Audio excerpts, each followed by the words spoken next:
Esse é uma cápsula e nós vamos falar agora da mini CPI dos Correios que foi aprovada no Senado. Tá? Na verdade, não é uma CPI propriamente dita, é uma chamada a uma série de autoridades para explicar a questão da crise nos Correios. Né? Uma CPI é um instrumento previsto na Constituição, uma comissão parlamentar de inquérito e coisa e tal, mas vocês sabem que, além disso, o Senado tem uma série de comissões para temas específicos. Então, na Comissão de Transparência, Fiscalização e Controle, foi aprovada a chamada de uma verificação da questão dos Correios, um estudo sobre o que está acontecendo nos Correios, que é uma coisa escandalosa realmente, né? Os Correios tiveram um prejuízo de mais de 4 bilhões no primeiro semestre.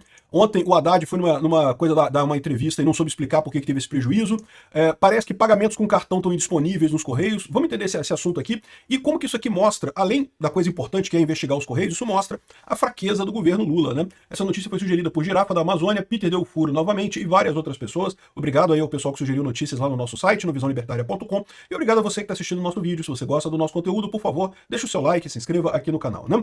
Pois bem, o senador Rogério Carvalho era o responsável do governo para discutir lá na comissão. E aí, mais uma vez, o governo comeu mosca. Ele chegou atrasado no início da comissão e daí a comissão do Senado aprovou essa investigação antes dele chegar, né? Aqui, ó, o que é a investigação sobre os Correios? O nome técnico dessa mini CPI é Proposta de Fiscalização e Controle e vai ser chamados os ministros da Comunicação, o Frederico Siqueira, da Gestão, Inovação e Serviços Públicos, a Esther Dweck, e da Fazenda, o Fernando Haddad. Esse pessoal todo vai ter que ir lá explicar, né, explicar o problema dos Correios lá, né?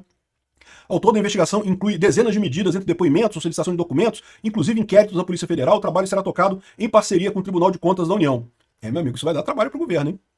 O cara chegou todo esbaforido, veio correndo, não sei o que lá. Mas esse negócio, cara, atraso é atraso, não tem o que justificar. Mas tive problemas, então sai de casa mais cedo que você consegue chegar no horário. Não tem desculpa para atraso, né? E chega a ser engraçado porque realmente deu uma... Olha só, eu vou tocar aqui o trecho da gravação aqui do Metrópolis que mostra essa conversa. Eu só vou tocar o início, tá? Porque é muito longo esse trecho aqui. Mas só o início para vocês verem o cara esbaforido da vida. Presidente, possamos ter respostas. Obrigado. Questão de ordem, presidente. Pois não, querido amigo senador Rogério Carvalho. Eu tinha uma questão de ordem sobre essa questão. O senhor abriu já votou? Já votou, já foi aprovado. É o seguinte, o nosso relatório, senador Rogério... Eu vou encaminhar para a mesa, senhor presidente. Já lhe passo a palavra, meu querido amigo. Nós havíamos lido o relatório na reunião do dia 16 de julho, quando nós ficamos de pautar a aprovação dessa proposta de fiscalização. Abrimos e aprovamos agora o relatório prévio pela admissibilidade da matéria. De forma que, se Vossa Excelência quiser fazer alguma consideração... farei diretamente à mesa diretora do... Você viu que o cara esbaforido lá falando, né? E o pessoal mostrou que não, já estava tudo perto, só faltava votar. Começou a sessão, começamos com a votação, e votamos e aprovou a fiscalização e pronto. Ou seja, mais uma derrota do governo por pura bate-cabeça da base, né? Essas coisas não são independentes, tá? É o que eu falo para vocês, se o governo tivesse uma maioria tranquila no Senado, no Congresso, tivesse poder, tivesse de bom grado, se o Congresso tivesse amigo do governo Lula, eles conseguiriam evitar isso de alguma forma. Aquele cara ali não é o único governista que está na sessão, né? Ele era só o governista responsável por barrar essa votação. Como ele não estava lá, o pessoal votou, aprovou e já está aprovado. Agora não tem como voltar atrás. Ele falou que vai fazer uma reclamação à mesa do Senado, vai chorar lá com a Colômbia pitanga dele toda, que furou o pneu da barca e não sei o que lá, vai falar as merdas dele, mas não quer dizer nada, acabou, né? Votou e entrou. Igual a CPMI do INSS também, que a oposição conseguiu pegar a CPMI do INSS exatamente porque o pessoal do governo demorou a aparecer por lá. Demorou a aparecer, votaram rápido, escolheram o presidente, escolheram o relator e pronto, acabou com a festa do governo que esperava fazer da CPMI do INSS uma CPMI chapa branca, né? Então, de novo, esse enfraquecimento, é como diz o pessoal aqui, ó, o governo Lula perde o fôlego, literalmente, né? O governo Lula está enfraquecido. Ele não tem mais apoio no Congresso, já não tinha muito apoio no Congresso, nem na Câmara, nem no Senado, mas agora, depois da saída do União Brasil e do PP, realmente a situação fica completamente insustentável para o governo Lula, né? Fica dependendo de poucos gatos pingados e aí dentro do Congresso acaba acontecendo esse tipo de coisa. Então, uma coisa importante dessa história é mostrar realmente como é que esse pessoal está batendo cabeça, estão totalmente perdidos, estão perdendo já um monte de coisa para a oposição. Mas também tem outro aspecto nisso daqui. É importante essa fiscalização, porque, sem dúvida alguma, os Correios estão ficando numa situação delicadíssima, que pagamentos com cartão de crédito estão indisponíveis para serviço do Correio. Desculpa, pagamentos com cartão. Cartão de débito também não pode. Esse tipo de coisa, eu não sei o que aconteceu aqui. Mas tipicamente isso acontece quando você não consegue cumprir os compromissos com a administradora de cartão de crédito, né? Então, se você tem uma loja, uma fábrica, alguma coisa, você tem que pagar para a administradora de cartão de crédito, né, o valor tal para poder usar o sistema.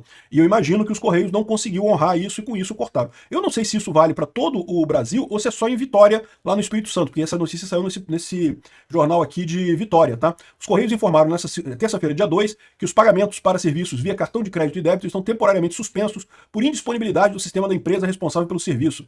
Indisponibilidade ou falta de grana, né? As postagens pelo site e pelo aplicativo também não estão mais disponíveis, devendo ser realizadas exclusivamente na agência. O pagamento pode ser feito por Pix. Então só tem a opção de dinheiro vivo ou Pix para pagar os Correios. Isso é mais um caso aí do descalabro dos Correios, né? Aqui, ó, Correios tem prejuízo de mais de 4 bilhões só no primeiro semestre.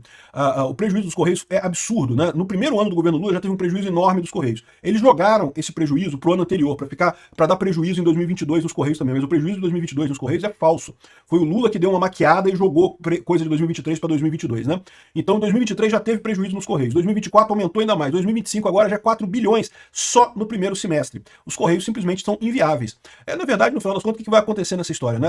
A alternativa que tinha era privatizar. O Lula não quer privatizar porque quer manter os amiguinhos todos dele lá, pendurado lá nos Correios, né? Um monte de carguinho que tem lá nos Correios que o Lula botou gente. Esse é um dos motivos pelos quais o Correio dá prejuízo. Os Correios têm uma estrutura com um monte de buraco para botar afiliado político. Sempre foi usado dessa forma. Bolsonaro demitiu todo mundo e deixou o Correio mais enxuto porque pretendia privatizar. Não privatizou só porque teve manobra do TCU, aquele mané lá do TCU, segurou, Bruno Dantas, né, segurou a privatização dos Correios, de forma que Bolsonaro não conseguiu fazer. Entrou o Lula, aí foi a festa. Botaram um monte de encostado lá nos Correios, um monte de despesa, e esses 4 bilhões aqui, quem paga é a gente, meu amigo. O governo que é dono dos Correios. Então, justamente por ser uma empresa estatal, se fosse uma empresa privada, podia ter prejuízo à vontade, porque vai falir, pronto, entra outra empresa no lugar, não tem problema nenhum, né?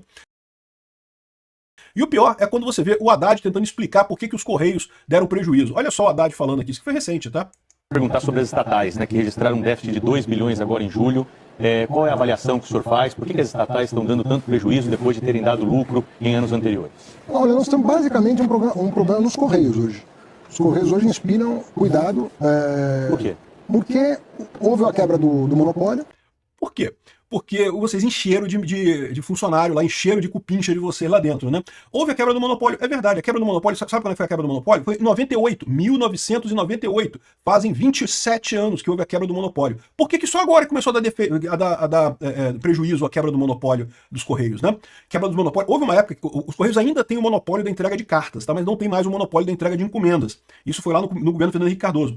Então, ele tá chorando aqui por causa da quebra do monopólio. Mas, caramba, Haddad, isso foi há 27 anos atrás. Por que no governo Bolsonaro dava lucro aos Correios e agora no seu governo dá prejuízo? Não tem nada a ver com quebra de monopólio. Tem a ver exatamente com excesso de funcionário pilantra, excesso de cupincha, sindicalista falido, que vocês botaram sindicalista pelego, que vocês encheram o Correios disso daí. Né? Houve a quebra do monopólio e hoje o Correio está com um passivo de ter que entregar as cartas. E gaguejando, né? Quebra do monopólio em 98, lá atrás, né? No milênio passado teve a quebra do monopólio. Como é que o governo anterior funcionava e o seu não funciona, né? Aí ele vai dizer aqui que o problema é que dá prejuízo em entregar a carta, olha só. Né, para quem usa ainda o Correio nas regiões mais remotas do país, você mandar uma carta de São Paulo para o interior da Amazônia, o Correio vai lá e entrega pelo valor do selo, e aquilo ali não se paga. Imagina, não tem como você pagar com o selo mandar uma carta física, né, para o interior de uma região longínqua do país. Então, peraí, Haddad, você está dizendo então que o melhor é privatizar os Correios mesmo, né? Porque ele dá um jeito nisso. E ele fala essa coisa como se mandar carta hoje em dia fosse uma coisa super comum. A verdade é que praticamente ninguém mais manda carta para ninguém em lugar nenhum. Pode ser que alguém mande uma carta de São Paulo para o Amazonas? Pode ser que mande. Mas a chance disso acontecer é mínima, né? Muito pouca carta que tem para entregar. Esse prejuízo que ele está alegando aí não tem nada a ver no final das contas, né? O grande problema dos Correios é o que eu falei para vocês. É a patota do PT tomando conta dos cargos todos que tem lá. E a incompetência, lógico, né? Os Correios recentemente inventaram um negócio de fazer marketplace dos Correios. Tem o marketplace dos Correios, tem celular dos Correios, sabia? Pode ter uma linha de celular dos Correios, é uma operadora de celular dos Correios também. Ou seja, eles ficam inventando um monte de coisa. Por que eles ficam inventando essas coisas? Porque eles têm que arrumar motivo para contratar mais gente. Esse é o objetivo dos Correios, é tirar dinheiro do contribuinte brasileiro e aí inventa um negócio qualquer, bota um monte de cupincha amigo do Lula lá, um monte de sindicalista falido ali para fazer sei lá, o marketplace dos Correios, e aí dá prejuízo, porque é lógico que vai dar. Os Correios não conseguem fazer bem a coisa que eles deveriam fazer. Gente, os Correios têm um mercado maravilhoso no Brasil, bicho. O mercado de encomendas hoje em dia no mundo inteiro é disputado a tapa, né? Se fosse uma empresa privada capaz de fazer a coisa bem feita, conseguiria ter muito lucro e entregar um bom serviço. É uma área muito disputada. Hoje em dia tudo se compra pela internet. Praticamente mais ninguém vai em loja comprar coisa. Tudo vem pela internet. Então os Correios têm uma oportunidade de negócio enorme. E aí esses babacas, esses idiotas do PT, da esquerda, só conseguem pensar em botar mais cupincha lá para sugar mais sangue. Aí bota um monte de gente incompetente. Esse que é o problema, Haddad. Não precisa gaguejar mais não, já respondi por você. Obrigado por assistir o vídeo até o final. Além de curtir, compartilhar e se inscrever no canal, considere se tornar patrocinador por valores a partir de R$ 1,99. Clique no botão Seja Membro abaixo para saber as condições e vantagens de patrocinar o canal. Mais informações sobre o nosso projeto, visite nossos sites indicados na tela.